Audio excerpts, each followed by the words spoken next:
All right, everybody, welcome to the bonus content for this week we're putting out. This is a new thing we're thinking that we've been wanting to do, we just haven't had time to do till now. And this week we had Brian from Three Cousins on sitting in with me. We were talking about Lethal Weapon 2, and that brought me to thinking about buddy cop films, because technically Lethal Weapon has been referred to as a buddy cop film over the years. Now, buddy cop can be defined in a couple different ways. The standard definition that I'm finding online for it is a film and television genre with plots involving two people of very different and conflicting personalities who are forced to work together to solve a crime and or defeat criminals, sometimes learning from each other in the process. The two are normally either police officers, cops, or secret agents, but some films or TV series that are not about two officers may still be referred to as a buddy cop. So it could be just two people who have been thrust together to team up to try and overcome something. So kind of a prime example of that might be Die Hard with a Vengeance. In Die Hard with a Vengeance, you've got John McClane, played by Bruce Willis, teaming up with a shop owner, which is played by Samuel L. Jackson. Obviously, he's not a cop, and they're not really friends, but they've been kind of thrown together to help fight something off or solve a problem or a mystery of some sort, and action ensues from there. Some of the best buddy cop films I've always thought was Lethal Weapon, but some of the ones that started out for me in an early age would definitely be 48 Hours and Beverly Hills Cop, both of them starring Eddie Murphy. Eddie Murphy, along with Judge Reinhold, of course, and John Ashton, as far as Beverly Hills Cop goes, and then with Nick Nolte in 48 Hours. Now, there is quite a few movies over the years that have come out that are great buddy cop films that you can watch. Men in Black, dropped in 1997. That's got Will Smith and Tommy Lee Jones in it.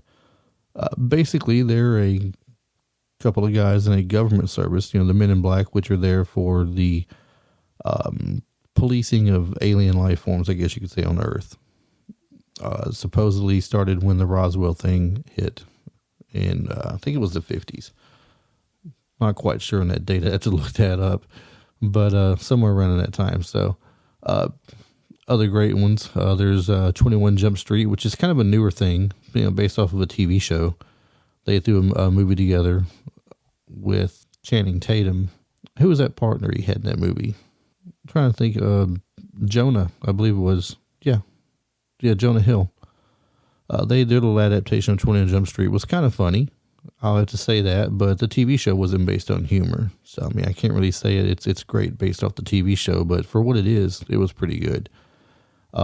Last Action Hero, funny enough, I mean, it's a buddy cop movie inside of a buddy cop movie where the kid kind of gets sucked up into the movie that he keeps watching over and over again and becomes a part of it. Seven, you wouldn't think Seven would be considered a buddy cop movie. This came out in 1995, got Morgan Freeman and Brad Pitt in it. Technically, you would say it's a buddy cop film because, how to explain this? It pairs a young cop, which is Brad Pitt, with an older cop, like a veteran, in Morgan Freeman. And the two come from different places to uncover a series of connected murders. It's like they're after the same guy, basically. So they end up, of course, I don't want to give anything away if you haven't watched it. It has this big climax ending, very thrilling. The movie's great if you haven't seen it yet. You should really look at it. I know most buddy cop films have a comedy feel to it, but this is definitely by far not a comedy. The other guys, if we're looking at some newer things today, with Mark Wahlberg and Will Ferrell, was, from what I understand, a very funny movie. I'm going to be honest here. I did not watch that movie, so I can't give you anything personal from it, but I've heard good things about it, though. Now, Rush Hour, I have seen. Jackie Chan and Chris Tucker. It's, the first one was definitely great. Rush Hour 2, though, I think did a little bit better, and I liked it a little bit more. The story gets better. It's where Chris Tucker actually goes to, I believe it's Japan. No, was it China? I think it might be China he went to. I am drawing a blank on that one. And I say I watched it and liked it better, which is true, I did. But I can't remember every little thing about it, though. But it was a great movie, and it was fun to watch. Jackie Chan's always been fun.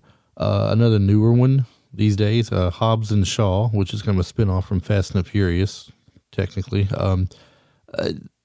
Their teamwork together, their chemistry together is what I'm trying to say, is really funny, between The Rock and Jason Statham.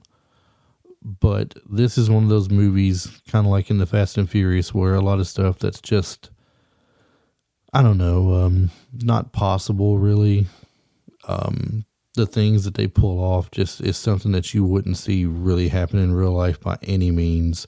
And I know it's a movie and we're supposed to feel like we're getting, treated to something that's not real and it's how neat it would be if it was real. But some of the stuff like that I just can't get into.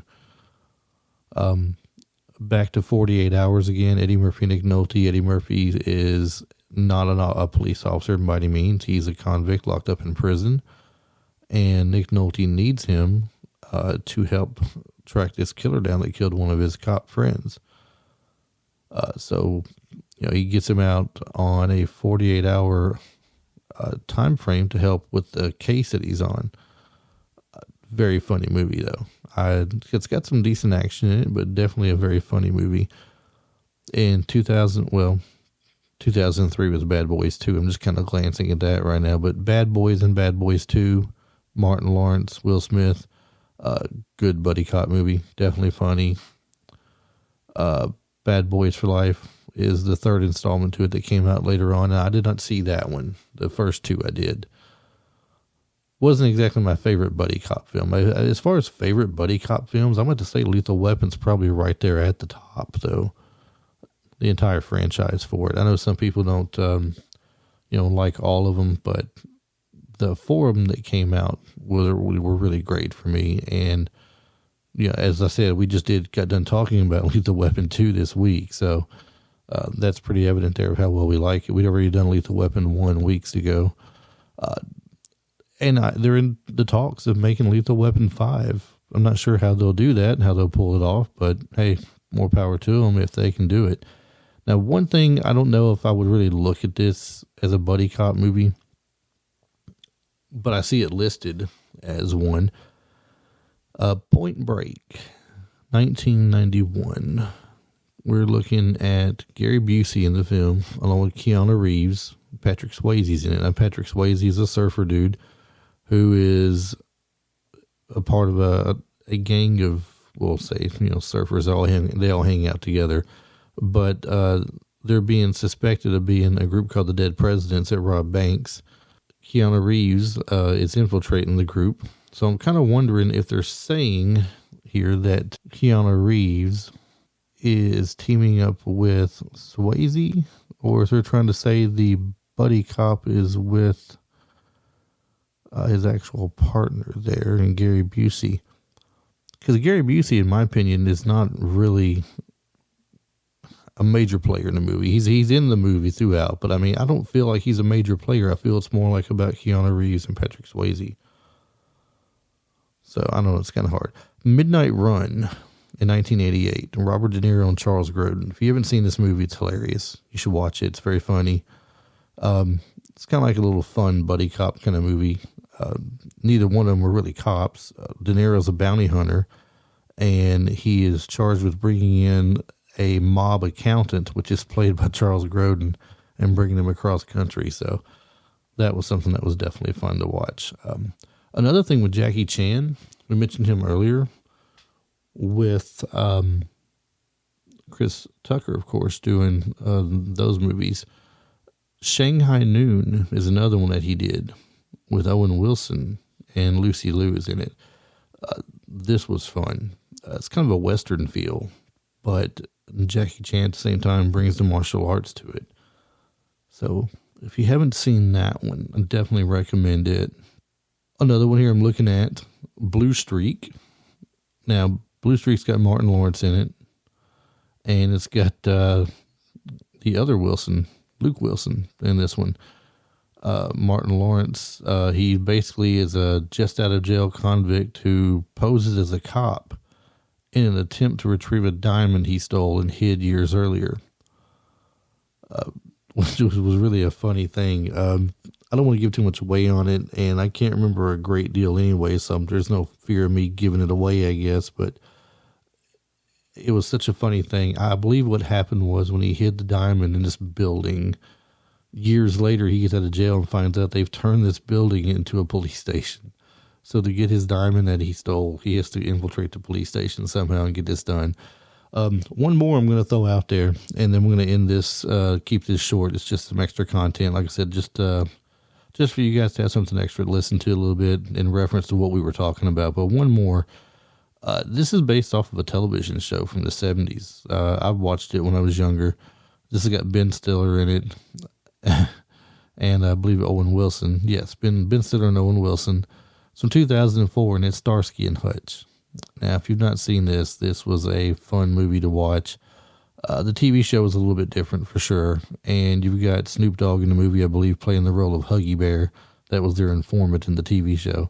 So, if you have not seen it, take a look at it. Vince Vaughn plays the villain in it, and he's always great in whatever he plays in. So, well, this is, like I said, just been just a short, quick, extra content video, or audio, I should say. I'm sorry, not video. And I hope you enjoyed it.